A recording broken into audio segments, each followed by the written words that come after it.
क्या आपने कभी किसी भीड़ भरे शहर में हजारों चेहरों के बीच भी खुद को बिल्कुल अकेला महसूस किया है? वो अकेलापन जो चुभता है, जो भारी पड़ता है, जो हमें अंदर तक खंगाल देता है। ओलिविया लाइंग की किताब द लोनली सिटी सिर्फ एक किताब नहीं, वो उस अकेलेपन का एक नग्न सच है, एक ऐसा आईना है जिसमें हम शहरी जिंदगी की उस अनकही सच्चाई को देखते हैं। यह सिर्फ चारदीवारी में सिमटा अकेलापन नहीं, बल्कि वो अदृश्य दीवार है जो हमारे और दुनिया के बीच खिंच जाती है। उस अनकही उदासी का नाम है जो कभी कभी शहर की तेज रफ्तार के साथ हमारे भीतर गहरे उतर जाती है। हम सभी शहरों में भागते दौड़ते, मुस्कुराते और आगे बढ़ते रहते हैं, लेकिन क्या हम सच में एक दूसरे से जुड़ पा रहे हैं? यह किताब उस कनेक्शन की तलाश है, उस मानवीय जरूरत की जो आधुनिकता की चकाचौंध में कहीं खो सी गई है। यह सिर्फ लेंग की अपनी यात्रा नहीं है, बल्कि उन कलाकारों की कहानियां भी हैं जिन्होंने इसी अकेलेपन को अपनी कला में ढालकर अमर कर दिया। एडवर्ड हॉपर की उदास औरतें हों या एंडी वॉरहॉल के पॉप आर्ट के पीछे छिपा खालीपन, ये किताब हमें उन सभी के साथ जोड़ती है जो भीड़ में भी खुद को अजनबी पाते हैं। द लोनली सिटी हमें ये सोचने पर मजबूर करती है कि क्या शहर जो हमें जोड़ने का वादा करते हैं असल में हमें और अकेला कर रहे हैं। क्या ये भागती दौड़ती जिंदगी हमें अंदर से इतना खोखला कर चुकी है कि हम अपने सबसे गहरे एहसास भी किसी से बांट नहीं पाते? ये किताब अकेलेपन को एक कमजोरी नहीं, बल्कि एक सार्वभौमिक मानवीय अनुभव के रूप में देखती है। ये हमें सिखाती है कि कभी कभी सबसे गहरा कनेक्शन उसी अकेलेपन में मिलता है जब हम उसे स्वीकार करते हैं, उसे समझते हैं और उसे अपनी रचनात्मकता का हिस्सा बनाते हैं। तो आइए हमारे साथ इस यात्रा पर, जहां हम अकेलेपन के गहरे सागर में उतरेंगे और शायद उस लहर को पहचान पाएंगे जो हमें किनारे तक ले जाती है। चलिए दोस्तों, अब बात करते हैं इस बुक के पहले टॉपिक, अकेलेपन की अनुभूति, एक भावनात्मक यात्रा के बारे में। ओलिविया लाइंग अपनी किताब द लोनली सिटी में न्यूयॉर्क शहर में अकेले रहने के अपने अनुभवों को इतनी ईमानदारी से बयां करती हैं कि वो सीधा हमारे दिल को छू जाता है। एक ऐसे शहर में जहां लाखों लोग हर पल सड़कों पर घूम रहे होते हैं, चमकती रोशनी और बुलंद इमारतों के बीच खुद को एक छोटे से कण जैसा महसूस करना, ये कितना विरोधाभासी है। वो दिखाती हैं कि कैसे न्यूयॉर्क, जो सपनों और कनेक्शन का शहर है, वास्तव में अपने भीतर गहरे अकेलेपन को पाले हुए है। यह अकेलापन सिर्फ कमरों की दीवारों तक सीमित नहीं रहता, बल्कि सड़कों पर, कैफे में और मेट्रो में भी पीछा करता है, जहां हर कोई एक दूसरे के बगल से गुजर जाता है बिना एक नज़र डाले। यह उस अजीब सी अनभिज्ञता का एहसास है जब आप भीड़ में भी अदृश्य महसूस करते हैं। डिजिटल युग में यह अकेलापन और भी पेचीदा हो गया है। हम सभी स्मार्टफोन से चिपके रहते हैं, सोशल मीडिया पर हजारों दोस्त होते हैं, पर क्या हम सच में जुड़े हुए हैं? लाइंग हमें दिखाती हैं कि कैसे ये वर्चुअल दुनिया हमें वास्तविक कनेक्शन से दूर ले जाती है। हम लाइक और कमेंट्स के पीछे भागते हैं, लेकिन जब सच में किसी से बात करने की जरूरत पड़ती है तो स्क्रीन के पार कोई नहीं होता। ये एक ऐसा सामाजिक कटाव है जहां हम लगातार कनेक्टेड होने का दिखावा करते हैं, पर अंदर ही अंदर बिल्कुल अकेले होते चले जाते हैं। ये अकेलापन एक मीठे जहर की तरह है जो धीरे धीरे हमारे अंदर घुलता रहता है। अकेलेपन के साथ अक्सर शर्म का गहरा भाव जुड़ा होता है।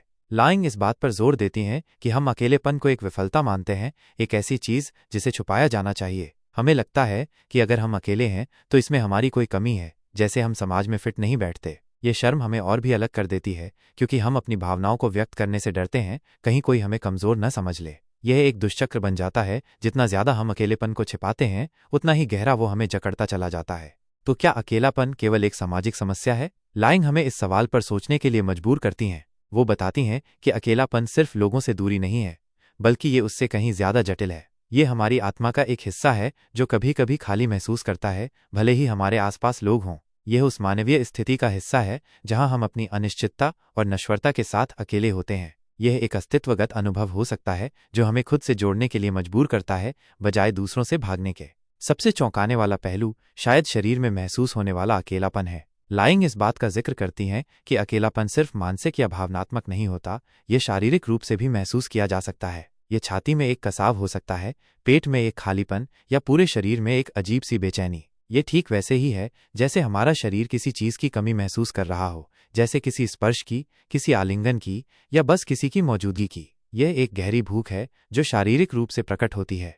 और अंत में लाइंग एकांत और रचनात्मकता के बीच के संबंध पर प्रकाश डालती हैं। यह एक सुखद मोड़ है जो इस उदासी भरे विषय में उम्मीद की किरण जगाता है। वो दिखाती हैं कि कैसे कई महान कलाकारों ने अपने अकेलेपन को अपनी प्रेरणा का स्रोत बनाया। जब हम बाहरी दुनिया से कट जाते हैं तो हमारे पास अपने भीतर झांकने का अवसर मिलता है। यह वो समय होता है जब हमारी रचनात्मकता सबसे ज्यादा फलती फूलती है, क्योंकि हम बिना किसी बाहरी हस्तक्षेप के अपने विचारों और भावनाओं के साथ अकेले होते हैं। अकेलापन हमें अपनी कला, अपने लेखन या अपनी किसी भी रचनात्मक अभिव्यक्ति में गहराई तक जाने का मौका देता है। ये हमें खुद को फिर से खोजने और अपनी अनूठी आवाज को तलाशने का अवसर प्रदान करता है। दोस्तों, अब बात करते हैं इस बुक के दूसरे टॉपिक, कला और अकेलापन, चित्रों में छिपी पीड़ा के बारे में। ओलिविया लाइंग अपनी किताब द लोनली सिटी में कला और अकेलेपन के बीच के गहरे रिश्ते को बड़े ही भावनात्मक ढंग से उजागर करती हैं। वो एडवर्ड हॉपर की पेंटिंग्स में छिपे अकेलेपन को देखकर हमें चौंका देती हैं। हॉपर के चित्रों में अक्सर लोग अकेले बैठे होते हैं, किसी डाइनर में, होटल के कमरे में या अपनी खिड़की के पास। उनके चेहरे पर एक अजीब सी उदासीनता और अलगाव होता है। ऐसा लगता है जैसे वे एक ही जगह पर मौजूद होते हुए भी एक दूसरे से मीलों दूर हैं। उनकी पेंटिंग्स में शहर का शोर शराबा कम होता है और उसकी जगह एक खामोशी, एक ठहराव होता है जो शहरी अकेलेपन की गहरी परतों को खोलता है। इन चित्रों को देखकर लगता है कि हॉपर ने हमारे भीतर के उस अकेलेपन को पकड़ लिया था जिसे हम अक्सर छिपाए रखते हैं। एंडी वॉरहोल, जो पॉप आर्ट के प्रतीक थे, उनकी कला और जीवन में भी एक अलग तरह की सामाजिक दूरी दिखाई देती है। लाइंग बताती हैं कि वॉरहोल भले ही पार्टियों और सोशल गैदरिंग्स का हिस्सा रहते थे, लेकिन उनके भीतर एक गहरा खालीपन और अलगाव था। उनकी कला में दोहराव, सेलिब्रिटी चेहरों का दोहराव, यह सब कहीं न कहीं उस दोहराव और खालीपन को दर्शाता है जो आधुनिक जीवन में अक्सर महसूस होता है। वॉरहोल ने अपने आसपास एक अजीब सी दीवार बना रखी थी जो उन्हें बाहरी दुनिया से अलग रखती थी। उनकी पेंटिंग्स में चमक और ग्लैमर तो था, लेकिन उसके पीछे एक ठंडापन, एक भावनात्मक दूरी छिपी थी जो उनके अपने अकेलेपन का ही प्रतिबिंब थी। डेविड वोजनारोविच जैसे कलाकार ने अपने गुस्से और पहचान के संघर्ष को अपनी कला के माध्यम से व्यक्त किया। लाइंग हमें बताती हैं कि कैसे वोजनारोविच ने समाज से मिले दर्द और एलियनेशन को अपनी कला में ढाल दिया। वो एड्स महामारी के दौर में जी रहे थे, जब अकेलापन, भेदभाव और मृत्यु का भय चारों ओर फैला था। उनकी कला में वो क्रोध, वो पीड़ा और वो पहचान की लड़ाई साफ दिखाई देती है। वोजनारोविच ने अपनी कला को एक हथियार बनाया जिससे उन्होंने अपने अकेलेपन और गुस्से को बाहर निकाला और उन सामाजिक बेड़ियों पर प्रहार किया जो उन्हें जकड़ रही थीं। उनकी पेंटिंग्स चीखती हैं, चिल्लाती हैं और हमें ये एहसास कराती हैं कि कला कैसे सबसे गहरे दर्द को भी आवाज़ दे सकती है। हेनरी डेर्गर जैसे कलाकार ने तो अपने अकेलेपन से बचने के लिए पूरी तरह से अपनी कल्पना की दुनिया में ही पनाह ले ली। लाइंग बताती हैं कि डेर्गर एक ऐसे व्यक्ति थे जो समाज से पूरी तरह कटे हुए थे। उन्होंने अपना पूरा जीवन एक कमरे में बिताया और वहीं पर एक विशाल, काल्पनिक उपन्यास और उससे जुड़ी पेंटिंग्स बनाई। उनकी कला हमें दिखाती है कि जब बाहरी दुनिया बहुत दर्दनाक हो जाती है तो दिमाग कैसे अपनी खुद की एक समानांतर दुनिया बना लेता है। यह अकेलापन इतना गहरा था कि उन्होंने अपनी कल्पना में ही अपने लिए एक ठिकाना ढूंढ लिया, जहां वे अपनी कहानियों और पात्रों के साथ अकेले थे। यह हमें सोचने पर मजबूर करता है कि कैसे कुछ कलाकार अपने एकांत में ही सबसे अधिक रचनात्मक हो जाते हैं।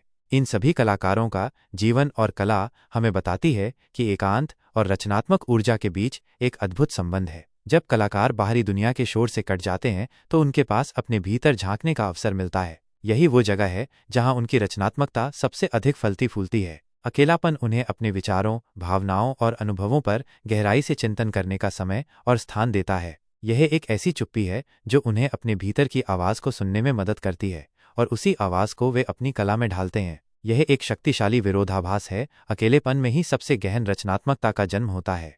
अंततः लाइंग हमें ये समझाती हैं कि कला अकेलेपन को समझने और व्यक्त करने का एक शक्तिशाली माध्यम है। ये सिर्फ कलाकारों के लिए ही नहीं, बल्कि हम जैसे दर्शकों के लिए भी एक सहारा है। जब हम किसी चित्र को देखते हैं जो हमारे अपने अकेलेपन को दर्शाता है तो हमें लगता है कि हम अकेले नहीं हैं। कला हमें ये एहसास कराती है कि यह अनुभव सार्वभौमिक है और हम एक साझा मानवीय भावना का हिस्सा हैं। कला हमें उन भावनाओं को व्यक्त करने का एक तरीका देती है जिनके लिए हमारे पास अक्सर शब्द नहीं होते। ये हमें अपने अकेलेपन के साथ शांति बनाने में मदद करती है, उसे स्वीकार करने में और शायद उससे कुछ सुंदर रचने में भी।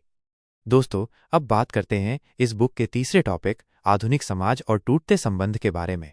ओलिविया लाइंग अपनी किताब द लोनली सिटी में आधुनिक समाज के भीतर पनपते अकेलेपन को इतनी गहराई से छूती हैं कि ये हमारे अपने अनुभवों से सीधा जुड़ जाता है। शहरों में रहने वाला भीड़ में अकेला व्यक्ति एक ऐसी सच्चाई है जिसे हम अक्सर महसूस करते हैं, लेकिन शायद ही कभी शब्दों में बयां कर पाते हैं। सोचिए, एक ऐसी मेट्रो ट्रेन जिसमें सैकड़ों लोग कंधे से कंधा मिलाकर खड़े हैं, लेकिन हर कोई अपनी दुनिया में खोया हुआ है, अपने फ़ोन में, अपने ख्यालों में। यह उस अजीब से अलगाव का एहसास है जहां हम शारीरिक रूप से तो एक दूसरे के करीब हैं, पर भावनात्मक रूप से मीलों दूर। लाइंग हमें दिखाती हैं कि शहर जो कभी कनेक्शन और समुदाय के केंद्र होते थे, अब ऐसी जगह बन गए हैं जहां हम सबसे ज्यादा कटा हुआ महसूस करते हैं, जहां हम हजारों चेहरों के बीच भी एक अजनबी की तरह जीते हैं। आज के डिजिटल युग में सोशल मीडिया ने जुड़ाव की परिभाषा ही बदल दी है। हम सभी के पास सैकड़ों दोस्त या फॉलोअर्स होते हैं, हमारी प्रोफाइल पर चमकती तस्वीरें और मुस्कुराते चेहरे होते हैं, लेकिन क्या ये बनावटी जुड़ाव हमें सच्चा साथ दे पाते हैं? लाइंग इस पर सवाल उठाती हैं कि कैसे ये वर्चुअल संबंध हमें वास्तविक गहरे रिश्तों से दूर ले जाते हैं।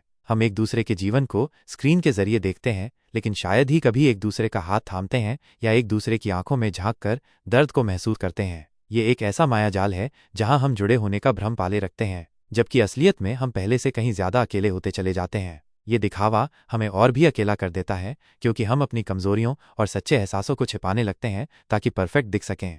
मानसिक स्वास्थ्य और सामाजिक अलगाव का सीधा संबंध है, और लाइंग इस संवेदनशील मुद्दे को बड़ी ही संवेदनशीलता से उठाती हैं। अकेलापन सिर्फ एक भावना नहीं, बल्कि यह अक्सर डिप्रेशन और एंग्जाइटी जैसी मानसिक स्वास्थ्य समस्याओं को जन्म देता है या उन्हें बढ़ाता है। जब हम समाज से कटे हुए महसूस करते हैं, जब हमें लगता है कि कोई हमें समझता नहीं या हमारे साथ खड़ा नहीं है, तो ये हमारे मानसिक स्वास्थ्य पर गहरा असर डालता है। यह एक ऐसा चक्र है जहां अकेलापन हमें समाज से दूर करता है और समाज से दूरी हमें और अकेला महसूस कराती है। लाइंग हमें याद दिलाती हैं कि मानसिक स्वास्थ्य कोई व्यक्तिगत कमजोरी नहीं, बल्कि अक्सर सामाजिक अलगाव का परिणाम होता है, जिसके लिए हमें एक दूसरे के प्रति अधिक सहानुभूति रखने की जरूरत है। अकेलेपन के साथ अक्सर शर्म और बहिष्करण के सामाजिक कारण भी जुड़े होते हैं। समाज में एक धारणा बन गई है कि अकेला होना एक तरह की विफलता है, एक ऐसी चीज जिसे छुपाया जाना चाहिए। लाइंग इस बात पर जोर देती हैं कि हम अक्सर उन लोगों को अजीब या असामाजिक समझते हैं जो अकेले होते हैं, और इससे वे और भी ज्यादा हाशिए पर चले जाते हैं। ये शर्म उन्हें अपनी भावनाओं को व्यक्त करने से रोकती है और वे और भी अंदर सिमट जाते हैं। समाज का यह रवैया अकेलेपन को एक स्वीकार्य मानवीय भावना के बजाय एक ऐसी चीज बना देता है जिससे बचना चाहिए, और ये उन लोगों के लिए एक बड़ी चुनौती बन जाती है जो इससे जूझ रहे होते हैं। किताब में लाइंग यौन पहचान और अकेलेपन के बीच के रिश्ते को भी छूती हैं। समाज की सामान्यता की परिभाषा अक्सर बहुत संकीर्ण होती है, और जो लोग इस परिभाषा में फिट नहीं बैठते, उन्हें अक्सर अकेलेपन और बहिष्करण का सामना करना पड़ता है। LGBTQ जोड़ समुदाय के लोग अक्सर इस दर्द से गुजरते हैं जहां उनकी पहचान को स्वीकार नहीं किया जाता या उन्हें समाज में अपनी जगह बनाने के लिए संघर्ष करना पड़ता है। यह अकेलापन सिर्फ सामाजिक नहीं, बल्कि अस्तित्वगत भी हो सकता है। जब आपको लगता है कि इस दुनिया में आपकी जैसी पहचान वाले लोग बहुत कम हैं या आपको स्वीकार करने वाला कोई नहीं है। लाइंग हमें दिखाती हैं कि कैसे समाज की यह सामान्यता की परिभाषा उन लोगों के लिए एक दीवार बन जाती है जो हाशिए पर जीते हैं, और उन्हें एक गहरे अकेलेपन की ओर धकेल देती है। ये हमें ये सोचने पर मजबूर करता है कि कैसे समाज की यह अदृश्य दीवारें लोगों को अलग थलग कर देती हैं, और हमें एक ज्यादा समावेशी और एम्पैथेटिक समाज बनाने की जरूरत है। दोस्तों, अब बात करते हैं इस बुक के चौथे और अंतिम टॉपिक, आत्मस्वीकृति और अकेलेपन की शक्ति के बारे में। ओलिविया लाइंग अपनी किताब द लोनली सिटी में हमें अकेलेपन के सबसे गहरे पहलुओं से परिचित कराने के बाद एक उम्मीद की किरण दिखाती हैं, आत्मस्वीकृति और अकेलेपन की अद्भुत शक्ति। यह सिर्फ एक भावना नहीं, बल्कि एक ऐसा अनुभव है जिससे हम बहुत कुछ सीख सकते हैं, खासकर खुद के साथ रहना सीखना। यह समझना कि अकेले होने का मतलब अधूरा होना नहीं है, बल्कि यह अपने आप में एक पूर्णता है। जब हम खुद के साथ अकेले होते हैं तो हमें अपने विचारों, अपनी भावनाओं और अपनी आत्मा से सीधा जुड़ने का मौका मिलता है। ये वो समय है जब हम अपने भीतर के शोर को शांत कर सकते हैं और अपनी असली आवाज को सुन सकते हैं। ये कोई आसान सफर नहीं, पर यह हमें अंदर से इतना मजबूत बना देता है कि हम बाहरी दुनिया के उतार चढ़ाव से कम प्रभावित होते हैं।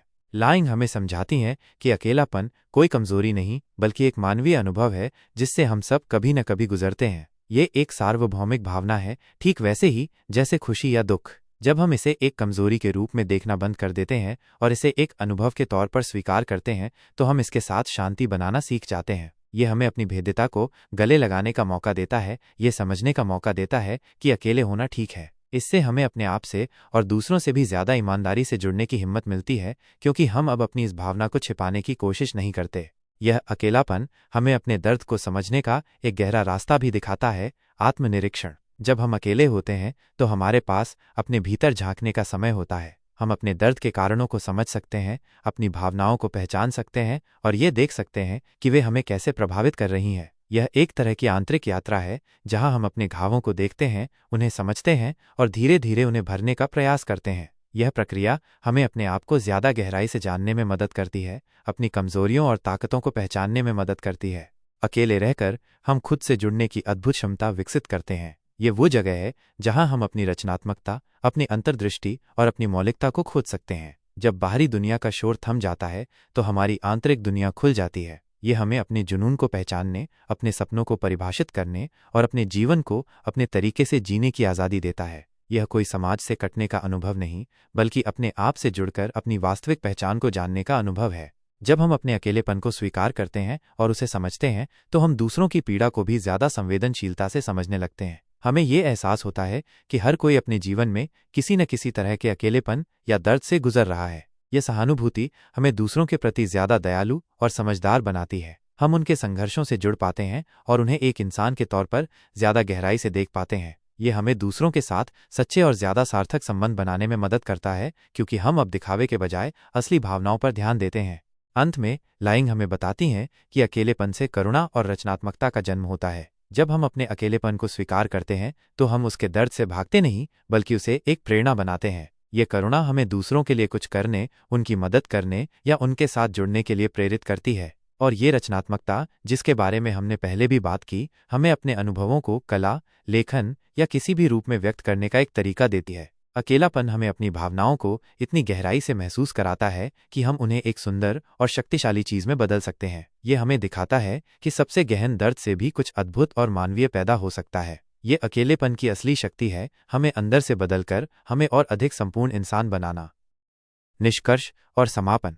तो दोस्तों, ये थी ओलिविया लाइंग की अद्भुत किताब द लोनली सिटी की हमारी भावनात्मक यात्रा। हमने देखा कि कैसे ये किताब अकेलेपन को सिर्फ एक भावना नहीं, बल्कि एक गहरे मानवीय अनुभव के रूप में देखती है। हमने बात की न्यूयॉर्क में अकेलेपन के एहसास से लेकर डिजिटल युग के बनावटी जुड़ावों तक और कलाकारों की पीड़ा से उपजी रचनात्मकता तक। यह किताब हमें सिखाती है कि अकेलापन कोई शर्म की बात नहीं, बल्कि एक ऐसा अनुभव है जो हमें अंदर से मजबूत बना सकता है। ये हमें खुद से जुड़ने, दूसरों की पीड़ा को समझने और अंततः उस अकेलेपन से ही कुछ खूबसूरत रचने की प्रेरणा देती है। द लोनली सिटी सिर्फ एक किताब नहीं, ये एक आईना है जो हमें शहरी जीवन की उस अनकही सच्चाई से रूबरू कराता है और हमें ये एहसास दिलाता है कि इस भीड़ भरी दुनिया में भी हम अकेले नहीं हैं। आपको ये समरी कैसी लगी, हमें कमेंट्स में ज़रूर बताएं। क्या आपने कभी इस तरह के अकेलेपन को महसूस किया है? अपने विचार हमारे साथ शेयर करें। अगर आपको ये वीडियो पसंद आया हो तो इसे लाइक करें, अपने दोस्तों के साथ शेयर करें और प्रेरक पन्ने को सब्सक्राइब करना न भूलें, ताकि आप ऐसे ही प्रेरणादायक कंटेंट से जुड़े रहें। मिलते हैं अगले वीडियो में, तब तक के लिए अपना और अपनों का ख्याल रखें।